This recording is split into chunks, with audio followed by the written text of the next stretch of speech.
আসসালামু আলাইকুম প্রিয় সুধী।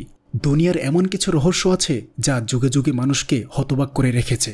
বারমুডা ট্রায়াঙ্গেল, যেখানে শত শত জাহাজ ও বিমান রহস্যজনকভাবে হারিয়ে যায় এবং তাদেরকে উদ্ধার করতে যারা যায় তারাও সেখান থেকে আর ফিরে আসে না।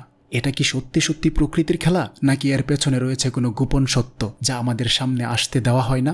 আজকের আলোচনা শুনলে আশা করি বিষয়গুলো আপনার কাছে একদম পরিষ্কার হয়ে যাবে। অন্যদিকে আধুনিক যুগের পরাশক্তিগুলো বিশাল নৌবহর ও ভয়ঙ্কর সামরিক শক্তি নিয়ে দুনিয়াকে শাসন করতে চায়, কিন্তু তাদের এই শক্তির পরিণতি কি হবে? ইসলামী ভবিষ্যৎবাণীগুলো কি আমাদের কোনো ইঙ্গিত দেয়? ইতিহাস সাক্ষী, তাকবীরের গগনবিদারী ধ্বনিতে কেঁপে উঠেছিল কস্তুন্তনিয়া। সেই মহাবিজয় যেমন এসেছিল, ঠিক তেমনি ভবিষ্যতে আরেকটি মহাযুদ্ধ কি আসন্ন? ইসরায়েল কি ধ্বংসের পথে? আজকের ভিডিওতে আমরা এইসব চাঞ্চল্যকর বিষয়গুলোর গভীরে গিয়ে আলোচনা করব। হাদিসের আলোকে বিশ্লেষণ করব বারমুডা ট্রায়াঙ্গল, আধুনিক নৌবহর ও ভবিষ্যতের যুদ্ধের রহস্য। তাই এক সেকেন্ডও মিস করবেন না। আলোচনাটি শুরু থেকে শেষ পর্যন্ত মনোযোগ সহকারে শোনার জন্য অনুরোধ করছি। তো চলুন শুরু করা যাক। প্রথমেই সহিহ মুসলিমের একটি হাদিস দিয়ে আলোচনা শুরু করছি। হযরত আবু হুরায়রা রাদিয়াল্লাহু তাআলা আনহু থেকে বর্ণিত, আল্লাহর রাসূল সাল্লাল্লাহু আলাইহি ওয়াসাল্লাম বলেছেন, তোমরা কি এমন কোনো নগরীর নাম শুনেছ যার একদিকে বন অন্যদিকে নদী? সাহাবাগণ বললেন, হে আল্লাহর রাসূল সাল্লাল্লাহু আলাইহি ওয়াসাল্লাম, শুনেছি।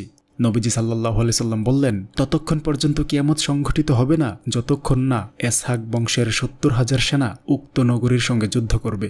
তারা এই নগরীতে এসে অবতরণ করবে, কিন্তু তারা কোনো অস্ত্র দ্বারাও যুদ্ধ করবে না এবং একটা তীরও ছুড়বে না। তারা বলবে, লা ইলাহা ইল্লাল্লাহু আল্লাহু আকবার।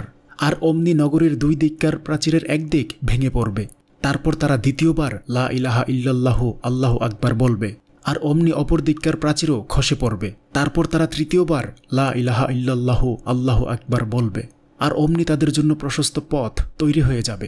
তারা সেই পথে নগরীতে প্রবেশ করবে। তারা গনিমতের সম্পদ অর্জন করবে। এই গনিমত বন্টনে তারা আত্মনিয়োগ করবে। হঠাৎ একটি আওয়াজ কানে আসবে। কেউ একজন ঘোষণা করবে, দাজ্জাল আত্মপ্রকাশ করেছে। ফলে তারা সবকিছু ফেলে রেখে দাজ্জালের সঙ্গে যুদ্ধ করতে ফিরে যাবে। সহিহ মুসলিম হাদিস নাম্বার 4/2238। এই হাদিসে যে নগরীর কথা বলা হয়েছে সেটি হলো কস্তুন্তনিয়া বা ইস্তাম্বুল। কয়েকটি হাদিসে নগরীর ফটক ও প্রাচীরের উল্লেখ রয়েছে। তো প্রাচীর দ্বারা উদ্দেশ্য প্রকৃত প্রাচীরও হতে পারে, আবার এর দ্বারা নগরীর প্রতিরক্ষা ব্যবস্থাও উদ্দেশ্য হতে পারে। অনুরূপভাবে ফটক দ্বারা নগরীতে প্রবেশের পথও উদ্দেশ্য হতে পারে। আমাদের আজকের আলোচনার আরেকটি বিষয় হলো, এসব যুদ্ধে ইসরায়েল ধ্বংস হয়ে যাবে কিনা। এখানে একটি প্রশ্ন জেগেছে, দাজ্জালের আগে সংঘটিত যুদ্ধগুলোতে উক্ত ভূখণ্ডে বিদ্যমান শত্রুবাহিনী কি পুরোপুরি পরাজিত হয়ে যাবে? যদি তাই হয় তাহলে ইসরায়েল থাকবে নাকি তার পতন ঘটবে? প্রথম প্রশ্নটির উত্তর হলো, হাদিসে গভীর চিন্তাভাবনার পর যে বিষয়টি অধিকতর সঠিক বলে প্রতীয়মান হচ্ছে তা হলো, এই ভূখণ্ডে বিদ্যমান শত্রুপক্ষ পুরোপুরি পরাস্ত হয়ে যাবে। কারণ বিভিন্ন সহিহ হাদিসে বলা হয়েছে, হযরত মাহদির আমলে শান্তি, নিরাপত্তা ও সুখ স্বাচ্ছন্দ্য বিরাজমান থাকবে। আর এমনটি তখনই সম্ভব হবে যখন শত্রুপক্ষ উক্ত অঞ্চলসমূহ থেকে পালিয়ে যাবে। তাছাড়া রোম ও কস্তুন্তনিয়ার বিজয় সংক্রান্ত হাদিসগুলোও প্রমাণ করেছে আরব অঞ্চলে বিদ্যমান শত্রুবাহিনী পরাজয় বরণ করবে। বাকি থাকলো দ্বিতীয় প্রশ্নের উত্তর, যে সে সময় ইসরায়েল থাকবে নাকি তার পতন হয়ে যাবে। এর সোজা উত্তর হলো, কাফিরদের জোটবাহিনী যদি পরাজিত হয়ে যায় সেই সঙ্গে ইসরায়েলের শক্তিও নিঃশেষ হয়ে যাবে। মুসনাদে আহমদ হাদিস নাম্বার 6/283। দাজ্জাল সম্পর্কে হাদিসে এসেছে, সে কোনো একটা কারণে ক্ষুব্ধ হয়ে আত্মপ্রকাশ করবে। হতে পারে যখন কুফরি শক্তির পরাজয় নিশ্চিত হয়ে যাবে, তখন তাতে ক্ষুব্ধ হয়ে দাজ্জাল আত্মপ্রকাশ করবে এবং পরাজিত কুফরি শক্তিগুলো তার নেতৃত্বে পুনরায় ঐক্যবদ্ধ হয়ে যাবে। এখানে এ বিষয়ে আমরা স্বয়ং ইহুদিদের বিভিন্ন ধর্মগ্রন্থ থেকে সংক্ষিপ্ত উদ্ধৃতি উপস্থাপন করছি, যার দ্বারা স্পষ্টভাবে প্রমাণিত হয় যে নিজেদের অপকর্ম ও অপবিত্রতার কারণে আল্লাহ ইহুদি জাতিকে ধ্বংস করে দেবেন। যদিও তারা তাদেরই ধর্মগ্রন্থের এসব আয়াতের নানা ব্যাখ্যা বিশ্লেষণ দিয়ে প্রকৃত সত্যকে আড়াল করার চেষ্টা চালাচ্ছে। ইহুদিরা ইসরায়েলে তাদের প্রত্যাবর্তনের যে দিনটির অপেক্ষা করছে, সেই দিনটির ব্যাপারে স্বয়ং তাদের গ্রন্থাবলীতে বড় বিস্ময়কর ও অভিনব চিত্র আঁকা হয়েছে। কিন্তু ইহুদিরা তাদের স্বভাবগত চাতুরির মাধ্যমে সেসব বক্তব্যকে ভুল মর্মের পোশাক পরিয়ে মানুষকে ধোঁকা দেওয়ার চেষ্টা করছে। তাদের গ্রন্থ ইজাখিলে আছে, তারপর আল্লাহ বলেছেন, যেহেতু তোমরা ভেজাল মুদ্রা প্রমাণিত হয়েছ, তাই আমি তোমাদের জেরুজালেমে একত্রিত করব। মানুষ যেমনটি সোনা, রূপা, টিন, লোহা ইত্যাদিকে আগুনে নিক্ষেপ করার জন্য একত্রিত করে, তেমনি আমিও তোমাদের রাগ ও ক্ষোভের মাঝে একত্রিত করব এবং পরে তোমাদের গলিয়ে দেব। আমি তোমাদের উপর আমার ক্ষোভের আগুন জ্বালিয়ে দেব আর তোমরা তাতে গলে যাবে। তারপর তোমরা জানতে পারবে তোমাদের রব তোমাদের উপর তার গজব নাজিল করেছেন। ইহুদিদের ধর্মগ্রন্থ জার্মিয়াতে এর চেয়েও কঠোর হুঁশিয়ারি এসেছে। তাদের ধ্বংস ও শাস্তির ঘোষণার পর তাদের মরদেহগুলো খোলা আকাশের নিচে ফেলে রাখা হবে, যেখানে শকুন ও পোকামাকড়রা তাদের খেয়ে ফেলবে। এমনকি তাদের রাজা বাদশাহ ও নেতাদের হাড়গুঁড়ো পচে গলে যাবে এবং মাটির উপর খড়কুটোর মতো ছড়িয়ে যাবে। ইহুদিরা তাদের জেরুজালেমে সমবেত হওয়াকে নিজেদের স্বাধীনতা ও জয়ের দিন আখ্যায়িত করে, অথচ তাদের এই ধর্মীয় গ্রন্থাবলীর ভাষ্য অনুসারে এই দিনটি তাদের ধ্বংসের দিন হবে। তাছাড়া ইসরায়েলের বর্তমান পরিস্থিতিও এই দাবির সত্যতার পক্ষে প্রমাণ দিচ্ছে যে ইসরায়েলে তাদের বসতি স্থাপন তাদের ধ্বংসের কারণ হবে। আমরা দেখতে পাচ্ছি নিত্যদিন কত ইহুদি ইসরায়েলের পথে ঘাটে কুকুর বিড়ালের মতো প্রাণ হারাচ্ছে। যেসব ইহুদি পৃথিবীর বিভিন্ন অঞ্চল থেকে বড় আশা ও আত্মম্ভরিতা নিয়ে ইসরায়েল এসেছিল, আজ তাদের স্বপ্নের ভূমি তাদের জন্য জীবন্ত সমাধি বলে প্রমাণিত হচ্ছে। তাদের ধর্মগ্রন্থ বার্মিয়াতে আল্লাহ বলেছেন, গাছগুলোকে কেটে ফেলো এবং জেরুজালেমের বিরুদ্ধে একটা দুর্গ তৈরি করো। এটা সেই নগরী যাকে শাস্তি দেওয়া হবে। তার মাঝে জুলুম পূর্ণ হয়ে আছে। কূপ থেকে যেমন পানি নির্গত হয়, তেমনি তার মধ্য থেকে জুলুম নির্গত হচ্ছে। তার মধ্য থেকে অবিচার ও অবাধ্যতার আওয়াজ ভেসে আসছে। ক্ষত ও বেদনার কুকানি অনবরত আমার কানে আসছে। হ্যাঁ ইসরায়েলের কন্যা, চোখ তুলে তাকাও। উত্তর দিক থেকে একটি জাতির উত্থান ঘটছে। অনুরূপভাবে পৃথিবীর শেষ প্রান্ত থেকেও একটি জাতির উত্থান ঘটানো হবে। তাদের কাছে তীর ও ধনুক থাকবে। এই লোকগুলোর মাঝে দয়ামায়া বলতে কিছুই থাকবে না। তাদের গলার স্বরে সমুদ্রের গর্জন আছে। ঘোড়ার পিঠে চড়ে তারা এমনভাবে ছুটে চলছে যেন তারা তোমাদের বিরুদ্ধে যুদ্ধ করতে আসছে। ইহুদিদের ধর্মগ্রন্থ জিফেনিয়াতে আছে, তোমরা নিজেদের ঐক্যবদ্ধ করো। হ্যাঁ, নিজেদের ঐক্যবদ্ধ করো হে আল্লাহর অপ্রিয় লোকেরা। আল্লাহর সিদ্ধান্ত এসে পড়ার আগে আগে কিংবা সেই দিনটির আগমনের আগে, যেই দিনটি কর্মহীনতার মধ্য দিয়ে কেটে যাবে, কিংবা তোমাদের উপর আল্লাহর গজব আপতিত হবে, কিংবা সেই দিনটির আগমনের আগে যেই দিন আল্লাহর গজব তোমাদের সামনে এসে পড়বে। আমি এই নাপাক জাতিটার ব্যাপারে সর্বশেষ উদ্ধৃতি ইজাখিল থেকে উপস্থাপন করছি, যাতে যারা ইহুদিদের গোলামি করছে তারা বুঝতে পারে তাদের প্রভুরা কতখানি সম্মানিত ও সভ্য জাতি। ইজাখিলে আছে, তোমরা আমার পবিত্র বস্তুগুলোকে বিনষ্ট করেছ এবং আমার বিধিবিধানকে পদদলিত করেছ। তোমাদের মাঝে এমন সব মানুষ আছে যারা মদের আসরে চলে যায়। তোমাদেরই মাঝে এমন লোকেরা আছে যারা আপন পিতাদের লজ্জাস্থানগুলোকে উন্মুক্ত করে। তোমাদের মাঝে ঋতুবতী নারীদের দ্বারা আনন্দ উপভোগ করা হয়। কেউ আপন প্রতিবেশীর স্ত্রীর সঙ্গে ব্যভিচার করে, কেউ আপন বোনের সঙ্গে যৌনাচারে লিপ্ত হয়, কেউ শেলিকার সঙ্গে কাম প্রবৃত্তি নিবারণ করে, কেউ সুদের অর্থে পরিপুষ্ট হয়। তাদের ধর্মনেতারা আমার বিধানকে অপমানিত ও লাঞ্ছিত করেছে। পাশাপাশি তারা মানুষকে ভুল পথে পরিচালিত করেছে এবং মদের জন্য আমার নামে মিথ্যা বাণী গড়ে নিচ্ছে। তারা বলছে এটি আল্লাহর বিধান, অথচ আল্লাহ কখনো এমন বিধান জারি করেননি। পবিত্র কোরআনে সূরা বনী ইসরাইল আল্লাহ তাআলা বলেছেন, অতএব হে বনী ইসরাইল, যখন উক্ত দুইটি প্রতিশ্রুতির প্রথমটি এসে পড়বে, তখন আমি তোমাদের বিরুদ্ধে পাঠাবো আমার কিছু বান্দাকে, যারা যুদ্ধে অতিশয় শক্তিশালী। ফলে তারা ঘরে ঘরে প্রবেশ করে সমস্ত কিছু ধ্বংস করে দেবে, আর আল্লাহর ওয়াদা বাস্তবায়িত হবেই। সূরা বনী ইসরাইল আয়াত 5। কাফিরদের আধুনিক নৌবহর নিয়ে এখন আমরা কিছু আলোচনা করব। হযরত কাব রাদিয়াল্লাহু তাআলা আনহু বলেছেন, সমুদ্রে কোনো এক দ্বীপে একটা জাতি আছে যারা খ্রিস্টবাদের পতাকাবাহী। তারা প্রতি বছর 1000 জাহাজ নির্মাণ করছে এবং বলছে, আল্লাহ চান আর না চান তোমরা এই জাহাজগুলোতে চড়ে বসো। যখন তারা জাহাজগুলোকে সমুদ্রে ভাসিয়ে দেয়, সঙ্গে সঙ্গে আল্লাহ এমন এক তীব্র বাতাস প্রেরণ করেন যা তাদের জাহাজগুলোকে ধ্বংস করে দেয়। বর্ণনাকারী বলেন, তারা বারবার জাহাজ তৈরি করে আর এই ধারা অব্যাহত থাকে। অবশেষে আল্লাহ যখন এই বিষয়টিতে পূর্ণতা দানের ইচ্ছা করবেন, তখন এমন একটা জাহাজ তৈরি করা হবে যে ইতিপূর্বে সমুদ্রে এমন জাহাজ আর চলেনি। এবার তারা বলবে, তোমরা এই জাহাজে আরোহণ করো। বর্ণনাকারী বলেন, তারা উক্ত জাহাজে আরোহণ করবে। জাহাজটা কুস্তুনতুনিয়ার পথে অতিক্রম করবে। কুস্তুনতুনিয়ার অধিবাসীরা তাকে দেখে সন্ত্রস্ত হয়ে উঠবে। তারা জিজ্ঞেস করবে, তোমরা কারা? তারা বলবে, আমরা খ্রিস্টবাদের পতাকাবাহী। আমরা সেই জাতির পানে যাচ্ছি যারা আমাদেরই পৈতৃক ভিটামাটি থেকে আমাদের উচ্ছেদ করেছে। কাব রাদিয়াল্লাহু তাআলা আনহু বলেন, কুস্তুনতুনিয়ার অধিবাসীরা তাদের জাহাজের মাধ্যমে ওদের সাহায্য করবে। পরে তারা আকা নামক বন্দরে উপনীত হবে। ওখানে ডিঙ্গিগুলোকে বের করে পুড়িয়ে ফেলবে এবং বলবে, এটি আমাদের ও আমাদের পূর্বপুরুষদের ভূমি। হযরত কাব রাদিয়াল্লাহু তাআলা আনহু বলেন, সেই সময় আমিরুল মুমিনিন বাইতুল মুকদ্দাসে অবস্থানরত থাকবেন। তিনি মিশর, ইরাক ও ইয়ামানে সাহায্য চেয়ে দূত পাঠাবেন। দূত মিশর থেকে বার্তা নিয়ে আসবে, আমরা উপকূলীয় মানুষ আর সমুদ্র অবাধ্য, তাই আমরা তোমাদের কোনো সাহায্য করতে পারবো না। মিশর তার কোনো সাহায্য করবে না। দূত ইরাকিদের উত্তর নিয়ে আসবে এবং বলবে, আমরা সমুদ্রকূলবর্তী মানুষ আর সমুদ্র অবাধ্য, তো তারাও সাহায্য করবে না। তবে ইয়ামানের অধিবাসীরা উটের পিঠে চড়ে আসবে এবং তাদের সাহায্য করবে, কিন্তু এই সংবাদটি গোপন রাখা হবে। বর্ণনাকারী বলেন, আমিরুল মুমিনিনের দূত হেমস হয়ে পথ অতিক্রম করবে। হেমস হল শামের বিখ্যাত একটি নগরী। ওখানকার পরিস্থিতি এমন হবে যে হেমসে অবস্থানরত অনারব লোকেরা ওখানকার অমুসলিমদের উপর নিপীড়ন চালাচ্ছে।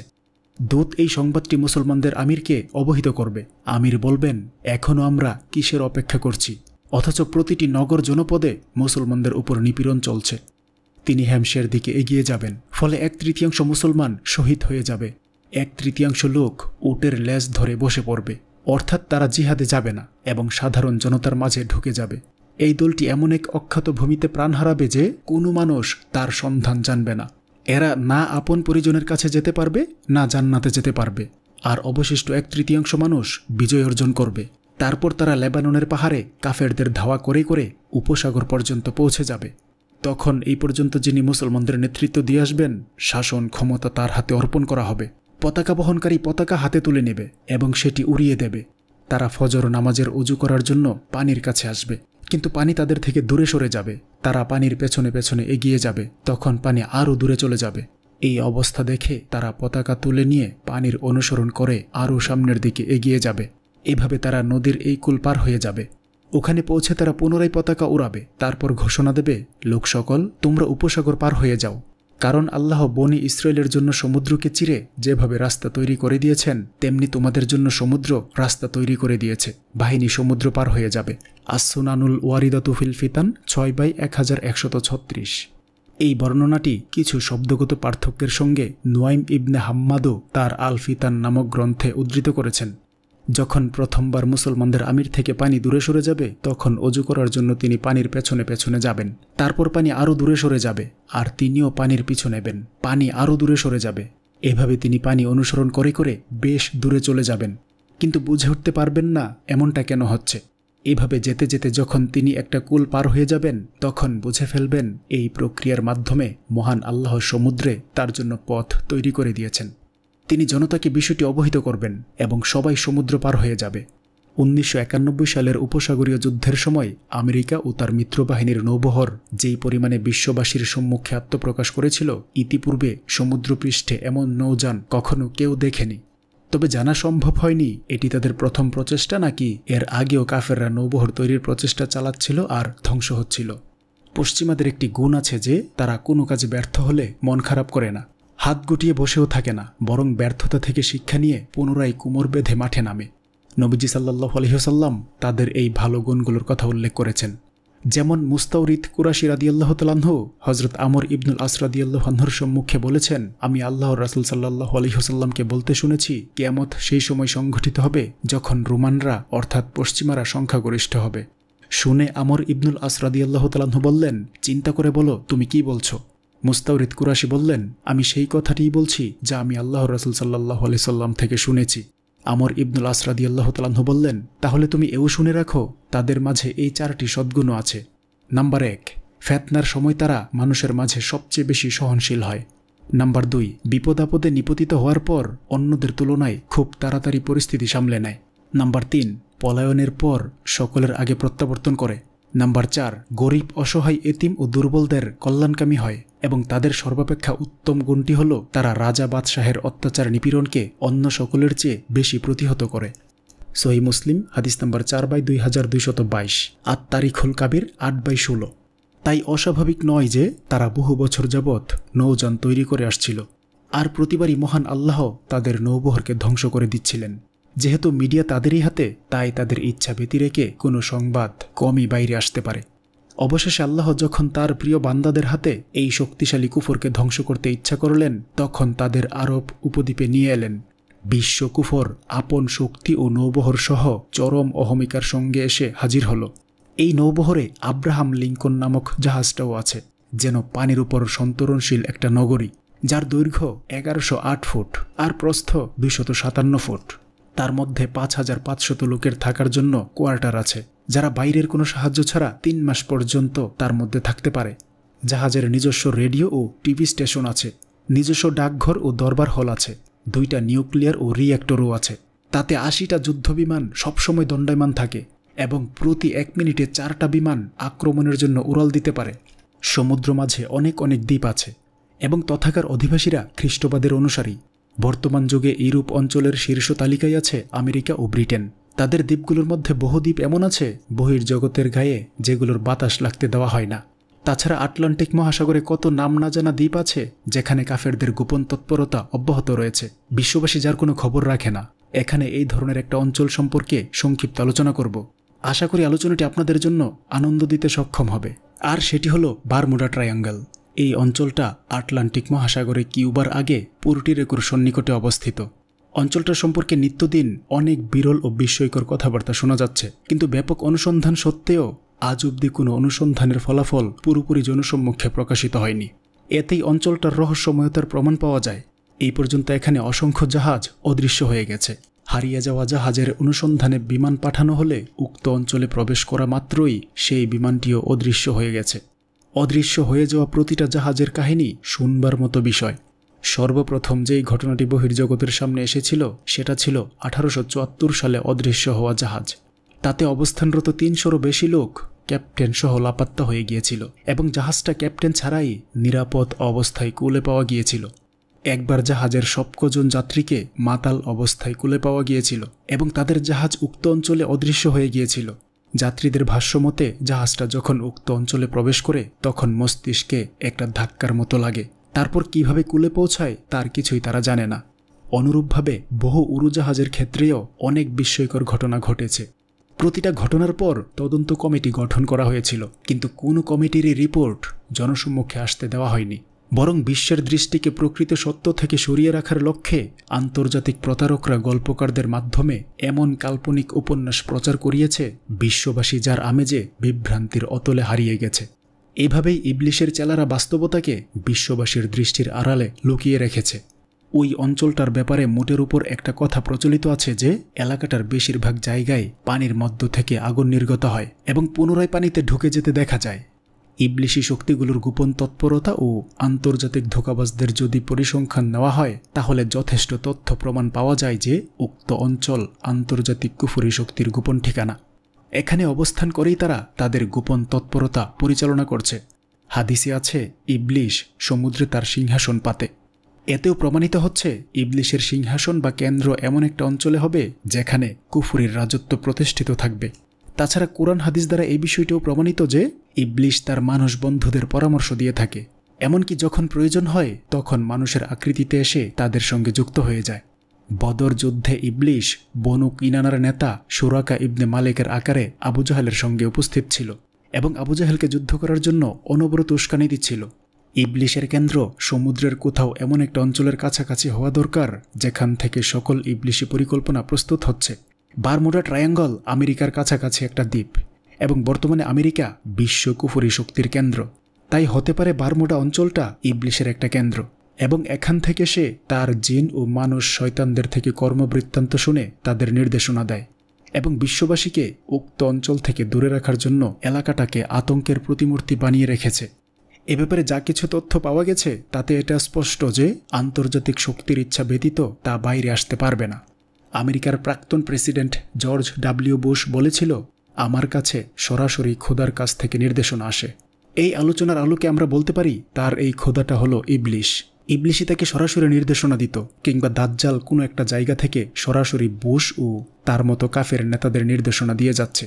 দাজ্জালের কথা এজন্য বললাম যে খ্রিস্টানদের একটা উপদলের দৃষ্টিভঙ্গি হলো জনসমক্ষে আত্মপ্রকাশের আগে দাজ্জাল নিজের জন্য পরিবেশ তৈরি করবে এবং বিরুদ্ধবাদী শক্তিগুলোকে তার এজেন্ডাদের মাধ্যমে ধ্বংস করাবে। সম্মানিত সুধী, রহস্যময় বারমুডা ট্রায়াঙ্গল সহ বিভিন্ন বিষয়াদি নিয়ে আমাদের আজকের আলোচনার এখানেই ইতি টানছি। আমাদের পরবর্তী আলোচনাগুলো শোনার আমন্ত্রণ জানিয়ে আজকের মতো এখানেই বিদায় নিচ্ছি। আপনি যদি আমার চ্যানেলে নতুন এসে থাকেন তাহলে চ্যানেলটিকে সাবস্ক্রাইব করার অনুরোধ থাকবে, আর যদি ইতিমধ্যে সাবস্ক্রাইব করে ফেলেন তাহলে আপনাকে অসংখ্য ধন্যবাদ।